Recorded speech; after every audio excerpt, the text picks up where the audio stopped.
시청자 여러분 안녕하십니까? 돌아온 뉴 황세프입니다. 자, 여러분 우리가 푸틴을 볼 때요, 뭔 생각이 나십니까? 가끔씩 우통을 벗고 말을 타고 백마를 타고요. 독재자들은 백마를 좋아하는 것 같아요. 이 북한의 뚱뚱이도 백마를 타더니만. 그러고는 뭐 영하 30도 얼음에 들어갔다 노고, 또 무슨 총을 이렇게 쏘는 장면을 연출하고, 전직 KGB 출신, 얼굴 표정이 없어요. 푸틴이 우는 장면을 생각한다거나 푸틴이 웃는 장면을 생각하는 걸 볼 수가 없어요. 일부러 언론에 나올 때는 무표정하게 나온다, 이런 이야기도 있어요. 근데 푸틴이 여자는 좋아할까? 제가 옛날부터 그 생각을 했습니다. 저 러시아 황제잖아요. 옛날에 러시아 황제보다 푸틴 재산이 더 많을 거예요. 240조. 옛날에 황제는 뭐 정력이 약해서 뭐 여자 싫어하는 사람은 있었지만은 대부분 황제는 여자들이 많았죠. 러시아에는 여자 황제도 있었는데, 에카테리나인가요? 그래서 여자도 남자를 엄청 밝혔다고 소문이 납니다. 러시아 사람들이 정력이 좀 좋은가 이렇게 생각이 드는데, 이 푸틴이 그러면 여자는 어떤가 하니까 나이가 들은 좀 뚱뚱한 마누라가 있었어요. 그 류드밀라인가? 그 여자하고는 이혼했어요. 저 왜 이혼을 할까 생각했어요. 현직 대통령인데 이혼을 해버리더라고요. 그냥 보기 싫어도 살면 될 긴데 뭘 하고 이혼할까? 여자가 있겠다 생각을 했어요. 아니나 다를까, 이 올림픽 체조 경기에 나가서 한 번은 동메달 따고 한 번은 금메달을 땄던 알리나 카바에바라는 여자입니다. 푸틴보다 무려 31살이나 젊어요. 그럼 이 여자는 이제 올해 몇 살이냐? 푸틴이 지금 한 70대 했을 거니까 그다 31을 빼면 이 여자가 지금 한 39쯤 됐겠죠. 자, 이 여자하고 사이에 쌍둥이를 포함해서 애가 몇 명 있냐? 무려 4명이나 있다고 합니다.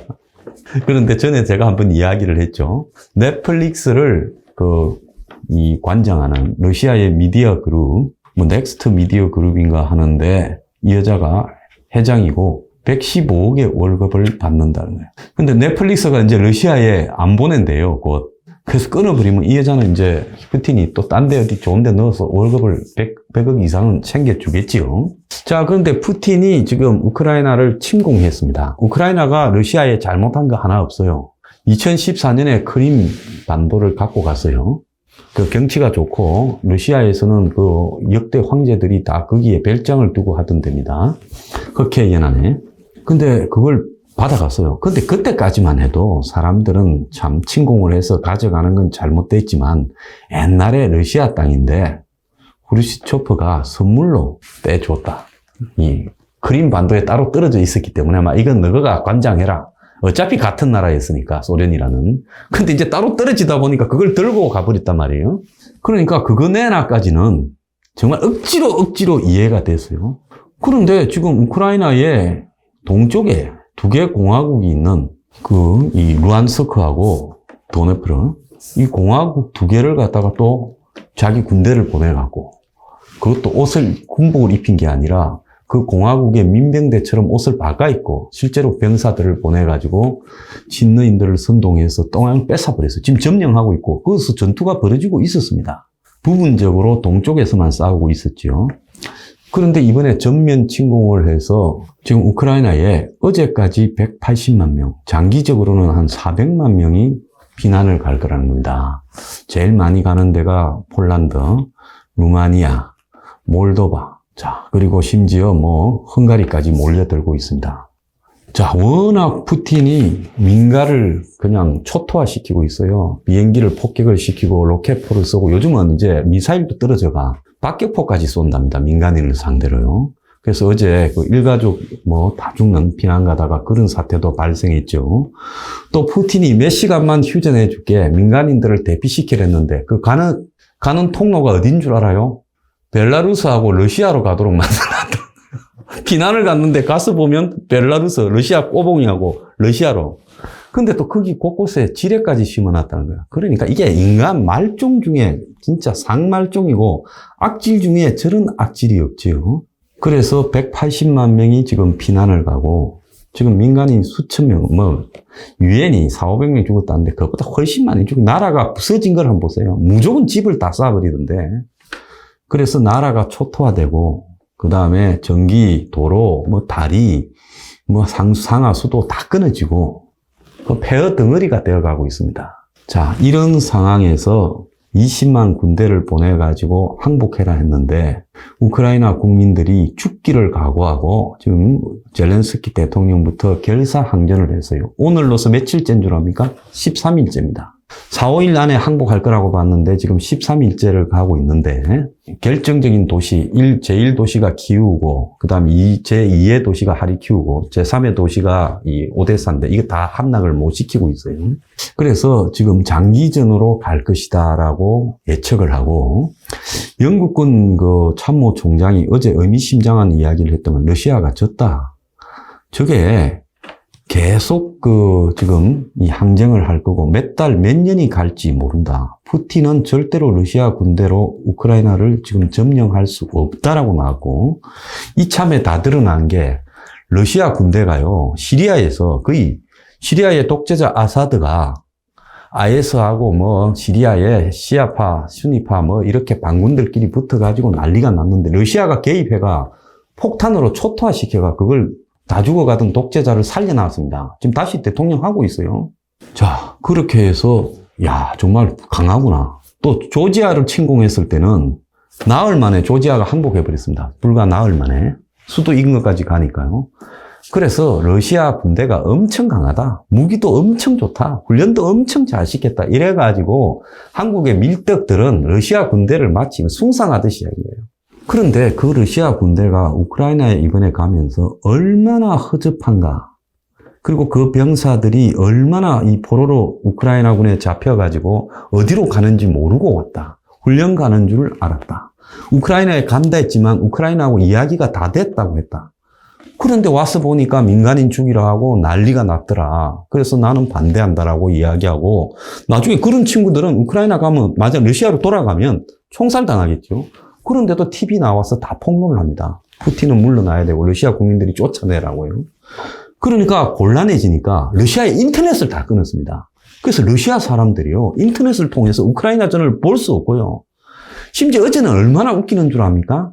우크라이나 사람들이 피난 가면서도요 작은 게 큰 게 다 데리고 갑니다. 자, 그래도 걔들 중에 일부는 남아있겠죠. 근데 그게 러시아인 아닐 수도 있어요. 러시아군이요, 우크라이나 군이 남기고 간 개들을 먹이를 준다면서 그 장면까지 쇼를 해가 사진을 뿌리고요. 가짜뉴스. 그리고 러시아 기자들이 장면을 연출해서 전투 장면을 갖다가 갑자기 많은 사람이 화면에 뛰어나가 막 찍어요. 이런 쇼도 해요. 그런 걸 내보내는 거예요. 요즘 뭡니까? 딥페이크라고 부르는 가짜 동영상을 내보내고 러시아 사람들은 외부 동영상을 못 보게 했습니다. 자, 러시아에서요. 14,000명이 어제까지 데모하다가 잡혀갔습니다. 러시아 전역에서요. 모스크바 뭐부터 시작을 해서 페테르부르크 심지어 시베리아에 있는 도시들까지도 데모를 해요. 이 전쟁하지 말라고. 그래서 14,000명을 깜빵에 가다 버렸습니다. 잡혀간 애들 중에는요. 7살, 6살짜리도 있어요. 엄마 따라 와가지고 하더니요. 무자비합니다. 그리고 16일부로요. 달러에 대한 빚을 안 갚겠다고 이제 손 털겠다는 겁니다. 자, 같이 죽자. 안 갚을란다. 한국 회사들이 러시아에 11조 받을 게 있대요. 뭐라는 줄 압니까? 여러분들 그 좋아하는 영덕대게, 그 다음에 뭐, 킹크랩, 그런 거 다 러시아에서 옵니다. 그거 지금 러시아가 루블로 줄게. 달러로 안 주고 러시아 돈 루블로 줄게 이랍니다. 그것도 옛날 환율로. 그러니까 이제 돈 안 주겠다고 선언을 하는 거예요. 그리고 미국이 이제 마지막으로 남아있는 제일 큰 게 러시아의 오일, 가스를 이제 쓰지 말자라고 이렇게 미국 의회에서 표결을 하려니까 그러면 300달러 될 걸? 그래, 같이 죽자. 이렇게 모으고 있습니다. 자, 이렇게 뻔뻔한 자가요. 그래서 지금 푸틴 때문에 3차 오일 쇼크가 오고, 그 다음에 러시아하고 우크라이나가 세계에서 곡물을 수출하는데 곡물 가격이 3, 40% 올랐대요. 그래서 식량과 오일이 지금 폭등하고 있습니다. 전 세계가 엄청난 고통을 받고 있어요. 그런데 이 사람이 지금 자기의 그 알리나 카바에프라는 여자를요, 지금 스위스로 별장으로 대피시켜 놨다는 겁니다. 왜 그랬겠습니까? 저것도 독재자인데 생각을 해보니까 갑자기 러시아에 안 좋은 그런 지금 흐름들이 생겨가 누군가가 나한테 군이 마치 총을 들이밀고 쿠데타를 일으키거나 거리에서 사람들이 혁명한다고 뛰쳐놓거나 이래가지고 죽이겠다고 하면 내 그 젊은 사랑하는 여자와 또 아들 너희가 다 죽을 수도 있겠다 싶어서 빼가지고 스위스 별장으로 보내놨다는 겁니다. 근데 스위스가요, 영세 중립국으로 1, 2차 세계대전 때도 중립을 지켰는데 이번에 화가 났어요. 우크라이나 침공을 보고요. 원래 스위스가 중립국을 하는 이유는 자기들은 남의 나라를 침략할 수는 없는데 침공받을 때는 스위스는 집집마다 총이 있어가지고 총 들고 다 싸우겠다 이러니 사람들이 산밖에 없는, 요즘에야 갱치지만 옛날에는 산밖에 없는 스위스를 점령해서 뭐 하겠냐, 그는 너희들 중립지킨다면 안 쳐들어갈게 그런 거예요. 근데 2차 대전 때는 보면 스위스가 유대인들, 러시아 사람들이 뺏은 돈을 가지고 장사도 해먹고 또 유대인들한테 중립지역으로 대피시켜준다고 장사도 해먹고 독한 사람들이에요. 시계 장사라고 볼 게 아닌 아주 독한 사람들. 그런데 이 스위스가 최근에 푸틴하고 러시아 총리하고 외무장관의 재산을, 스위스 원래 은행이라는 게 유명하지 않습니까? 스위스가 이 은행을 만들어가 세계 도피 자금을 그거 다 받아가지고 그걸로 또 돈놀이해서 빌려주고 하면서 살던 나라잖아요. 그 스위스에 들어와 있는 그 세 가지 자금을 다 동결하겠다라고 발표까지 했어요. 그러면 좀 있으면 푸틴의 애인의 스위스 별장까지도 동결하다. 지금 푸틴의 측근들이 요트를 가지고 있거나 별장을 가지고 있으면 유럽에 어느 날 경찰하고 국세청이 와가지고 요트를 뺏어버리고 별장을 뺏어버리고 지금 그런 일이 막 생기고 있습니다. 매일매일. 그래서 푸틴의 애인이 애들 너희 데리고 스위스 별장에 가 있어도 과연 그 별장에 있다고 안전하겠느냐. 지금 그런 이야기까지 생겨요. 또 한편으로는 유럽에다가 이 스위스 있다 소문을 퍼뜨리고 실제로는 저기 시베리아에 지하 벙커에 넣어놨다. 지금 그런 이야기도 있습니다. 그래서 그런 걸 보면 히틀러하고 막판에 비슷한 것 같아요. 그래서 본인도 내가 봤을 때 이번에 뭐 아니면 도가 돼버렸어요.